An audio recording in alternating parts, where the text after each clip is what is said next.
Сәлеметсіздер ме, шебер ханымдар? Бүгінгі сабақта сіздер жүкті әйелге арналған жастықты тігіп алатын боласыздар. Ол үшін бізге екі түрлі мата қажет болады. Менде іштігіне ақ сұрып матасы және сыртына рамфорс немесе поплин матасын қолдансаңыздар болады. Бұл жерде көріп тұрғандарыңыздай мен матамды екіге бүктеп, осы сызбаның жартысын ғана сызып алатын боламын. Ашқан кезде сізде дәл осы сызба шығатын болады. Размерлері экранда көрсетілген, сондықтан скриншоттап аламыз, дәл осылай сызып аламыз.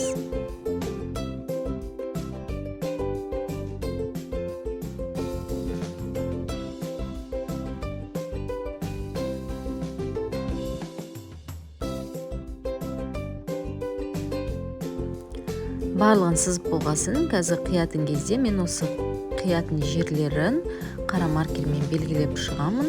Дәл солай қиып шығатын боласыздар.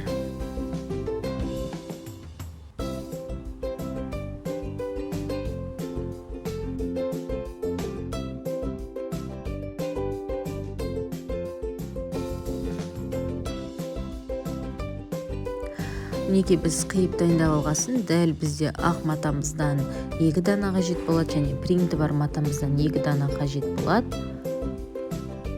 Барлығын қиып дайындап болғасын біз тігуге кірісетін боламыз. Мінекей мен барлық размерлерді матама сызып алдым және қиып алатын боламын.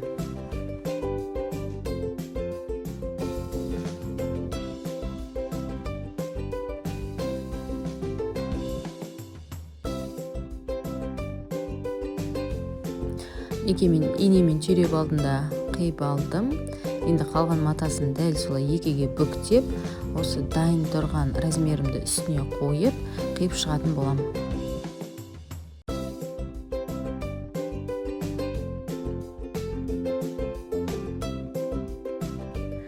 Міне көріп тұрғандарыңыздай мен қиып алдым. Бізде 2 слой шықты, үсті мен астыңғы бөлігі. Енді дәл осы шыққан размерімізді біз принті бар матамыздың үстіне қойып, жан-жағын дұрыстап, енді түйреп шығатын боламыз. Дәл осы инелерімізбен түйреміз.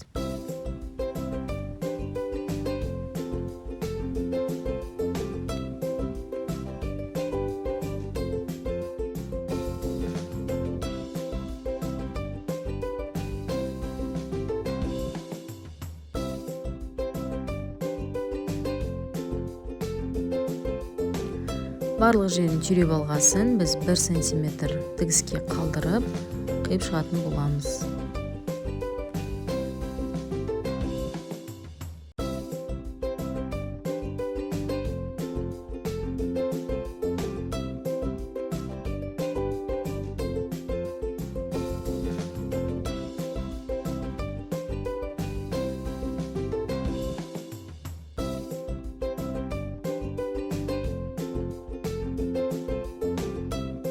Мінекей бізде осындай английский у сияқты буква шығады. Ашқан кезде 2 матамызды беттестіріп қойып, тігіп шығамыз барлық жерін.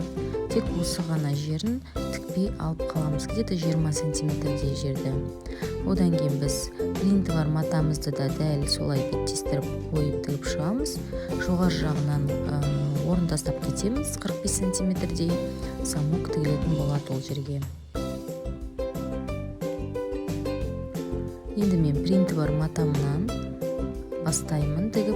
Бұл жерде біз барлық жерін оверлоктап шығамыз. Сізде оверлок болмаса, обычный машинкамен зигзаг шовпен тігіп шықсаңыздар болады.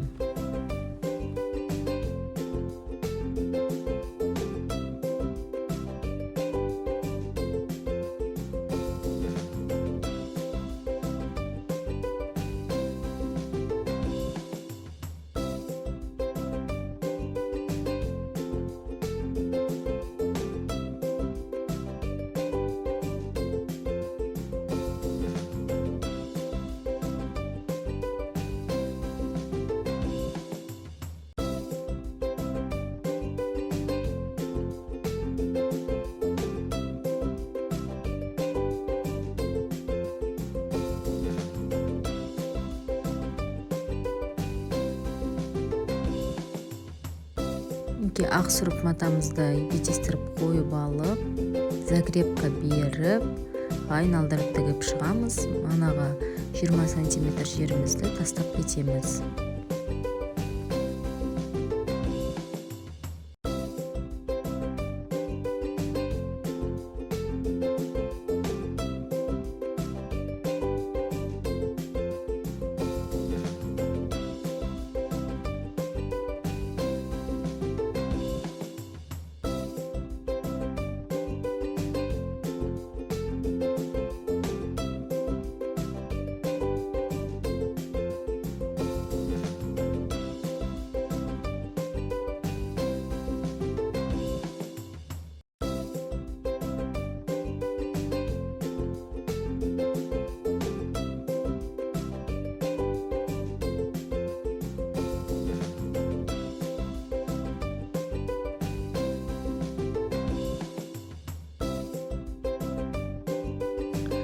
Тігіп болғасын осы ашық жерімізден оң бетіне айналдыратын боламыз.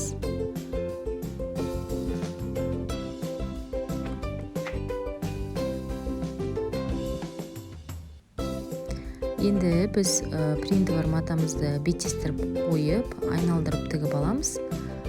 Жоғар жағынан орын тастап кетеміз, тікпей. Ол жерде бізде 50 сантиметрлік замок тұратын болады.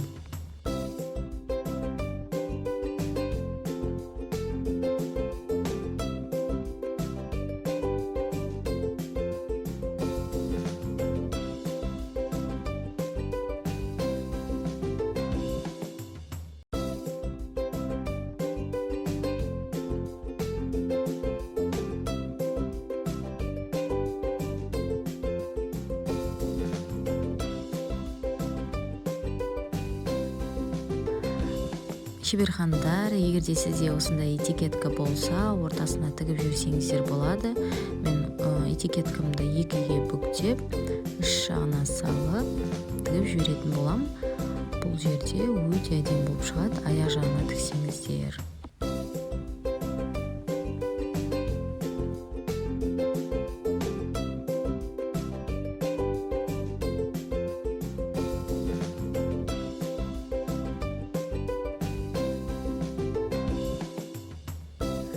Замогымның ұзындығы 50 сантиметр болғандықтан мен жоғар жағынан 50 сантиметрді белгілеп алып қаламын да, ары қарай закрепка беріп тігіп кететін боламын.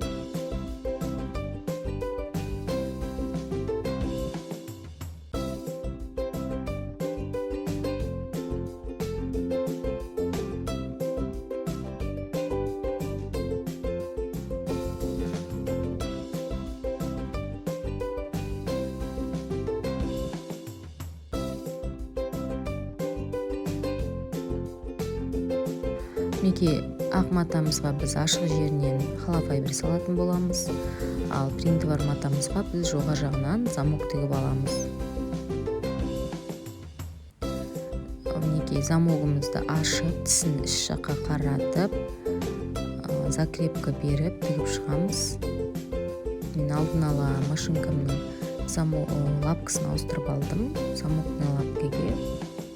Және де замогымды салып, закрепка беріп тігіп шығамын.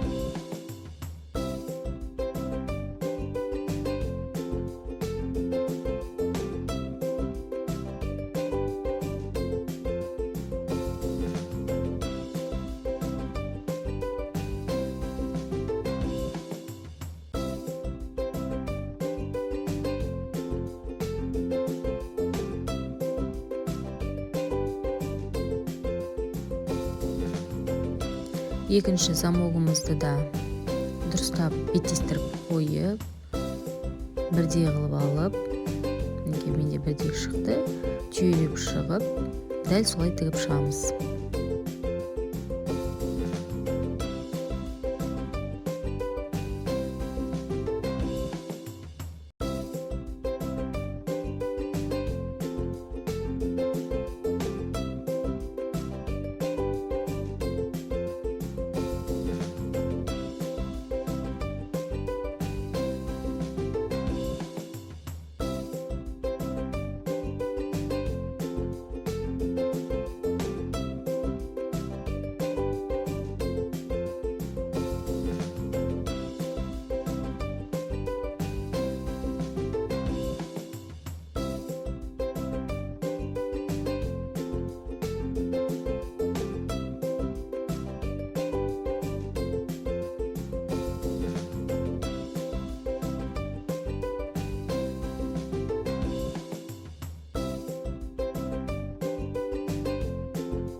Енді біз замогымызды ашып жауып қараймыз.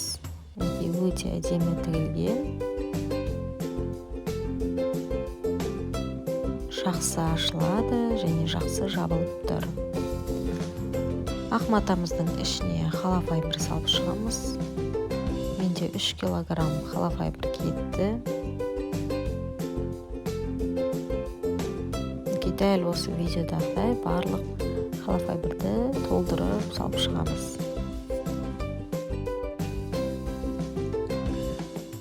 Мінекей холофайберді салып болғасын, біз ашық жерін потайной шовпен тігіп тастаймыз. Одан кейін чехолын кесетін боламыз.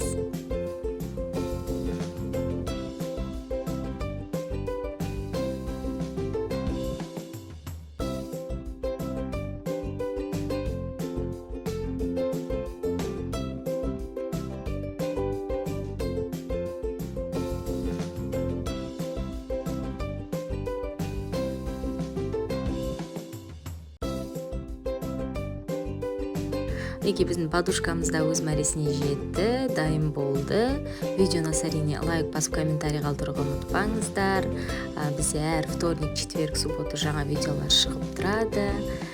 Біз сіздермен қоштаспаймыз. Сау саламатта болыңыздар.